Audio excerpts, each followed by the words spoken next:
In this episode, we are going to be talking about the nation with whom God made a covenant with and what was included in this covenant package.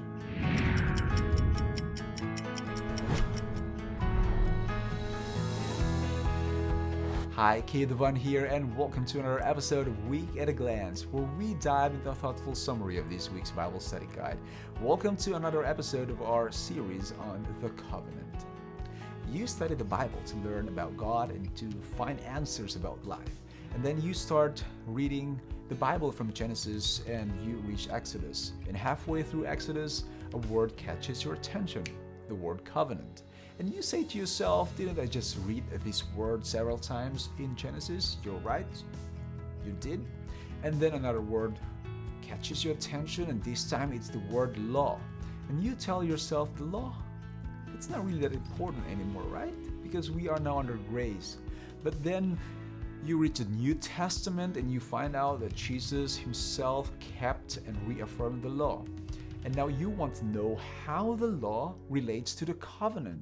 Now join me as we talk about how a proper understanding of their relationship could help you avoid the pitfall of saying we don't need the law anymore because we are now under the new covenant. We're going to learn about that one today because the law is very important to the covenant. The title of this episode is Covenant Law. Now here are the important points to remember for today's episode. Our first point is the people of the covenant. The children of Israel had seen nothing but supernatural wonders since God visited them in Egypt. They saw the power of God displayed through the 10 plagues, and in successive fashion, God showed them who He was. He appeared to them as a pillar of cloud during the day and pillar of fire at night. He divided the waters for them to pass through, and furthermore, He made the bitter water sweet, and He even rained bread from heaven, and on another occasion provided water from a rock. God also gave them their first victory against the Amalekites. And 3 months after they left Egypt, so many wonderful things had happened. Now, something super extraordinary was yet to happen. God wanted to have an audience with them and to make a covenant with them. When you think about it, all I can say is like, wow, it seems like Israel hit the jackpot. What made them so extra special? Honestly, there was nothing special with Israel that qualified them. It was solely because of God's abundant love and His loyalty to His covenant oath that a group of slaves was chosen. The election of Israel was for mission and not for exclusive salvation. They were chosen to be the vehicle by which this redemption was to be made known, just as your church today, the spiritual Israel, had been called to do the same. Now going back to Israel, Israel was chosen by God before He even made a covenant with them. And when God made a covenant with His chosen people, He promised to be their God and also to make Israel a great nation. When Israel agreed to the covenant, they pledged to follow God's will. Now let's take a closer look at the expression of God's will in the covenant. Our second point is the law within the covenant. What are your first thoughts when you think of law? For me, that would be the constitution of a country, or and also the do's and don'ts at home and also at school. When we talk about the law in the Bible, a word that is worth considering and also studying is Torah. Torah, in its broadest sense, means teaching or instruction. It includes all the laws of the 5 books of Moses, be it the moral, ethical, civil, sacrificial, or the health laws. This is why the Torah was at the core, the center of Hebrew thinking and practice. But on the other hand, in a narrower sense, the term Torah is also used to refer to the 10 Commandments. And I would like to concentrate on the moral law or the 10 Commandments in reference to the word Torah, because all other laws are basically derived from this one.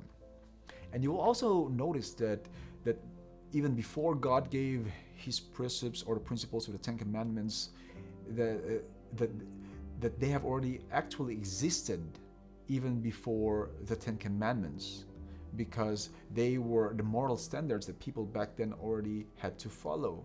Now, I will link, or I will write down a few texts below in the description box for you to see how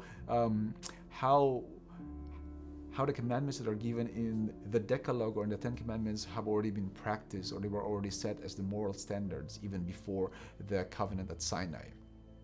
And aside from that one, the universal government of God is governed by His law. I mean to say, like, not just the government of God here on earth, but the entire universe, including heaven itself. And for fallen humanity, the great principles of God's law are embodied in the Ten Commandments and exemplified in the life of Christ. So you can see that God's law could either be the oral or written expression of His will. The principles of God's moral law are expressed differently to the heavenly angels and also to the unfallen world, because they are not sinners like us. But for us, for fallen humanity, these principles, like I said, are expressed in the Ten Commandments and personified in the life of Jesus. Now, the purpose of God's law is not to solve the sin problem. Its purpose is to provide a definition between right and wrong, and to provide a direction in how God's covenant people were to live their lives as God's chosen priestly and holy people. Jesus is the solution to the sin problem and not the law. A few episodes back, I also mentioned that we could also look at the covenant like a marriage covenant. In a marriage covenant, the legally binding agreement comes with a set of boundaries through which the marriage relationship could grow and also can be maintained. This is why when Israel started dating other lovers or the gods of other nations, God was deeply hurt, because Israel was being unfaithful to their covenant with God. And how do you think God would feel when He looks at his covenant people today, the church?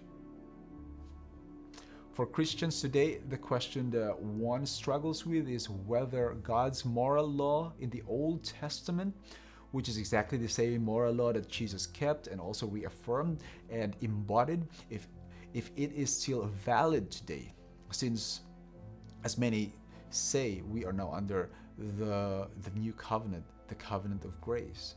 But is it really still valid? The short answer is yes. God's moral law is still part of the new covenant. Its purpose has basically remained the same. It is there to provide a definition between right and wrong and provide a direction in the Christian life. And I will put 2 links of articles below that can further help you to understand that thought better. From here, let's jump to our third idea. Point number 3 is the conditions of the covenant. God told Moses to convey His covenant proposal to the children of Israel. Exodus chapter 19 verse 5 says, "Now therefore, if you will indeed obey my voice and keep my covenant, then you shall be a special treasure to me above all people, for all the earth is mine." The conditional nature of this covenant cannot be denied. That little "if" has extraordinary significance. It indicates that the Sinai covenant contained conditions.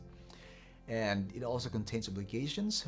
Obligations are not intended to be used as a means to earn the blessings of the covenant, but rather as an outward manifestation of having received the blessings of the covenant. Today, many people think that because we are under the new covenant, that there is no need to keep the commandments of God. Interestingly, God said in what we just read, Exodus chapter 19, that if you keep my voice and keep my covenant, and then He goes on to say the different blessings that they will receive. You will also read that one in Leviticus chapter 26. And then in Exodus chapter 34, God indicates that keeping His covenant actually also means keeping His commandments. And He wrote in the tablets the words of the covenant, the 10 Commandments. Now, when we go to the New Testament, Jesus said, "If you love me, keep my commandments." And then He summarized the 10 Commandments into 2 of its most basic and core points. That is love to God and love to man. Jesus did not do away with the 10 Commandments, neither did He abolish it, but He actually kept it and also reaffirmed it. Now, for a moment, let's do away with the technical terms or the jargons and substitute the word covenant with the phrase saving relationship. When you enter into a saving relationship with Jesus, you accept the grace of God. And God doesn't just leave you how He met you, but He wants to change you. He expects you to keep His commandments, not to earn salvation, but for you to live as a saved person. And being saved by grace is not a license to disobey God's commandments. It is your license, actually, to obey God. So in summary, here are the different points that we talked about in today's episode. Point number 1, the people of the covenant. Point number 2, the law within the covenant. And point number 3, the conditions of the covenant. If you want to help this ministry, then give this video a thumbs up, as that enables this video to reach more people. And don't forget to share this video with a friend. So spread the word and change lives one message at a time. And if you want to watch more summaries like this, then click this video right here. This is again Kia Duvan for Week at a Glance. I'll see you in the next video.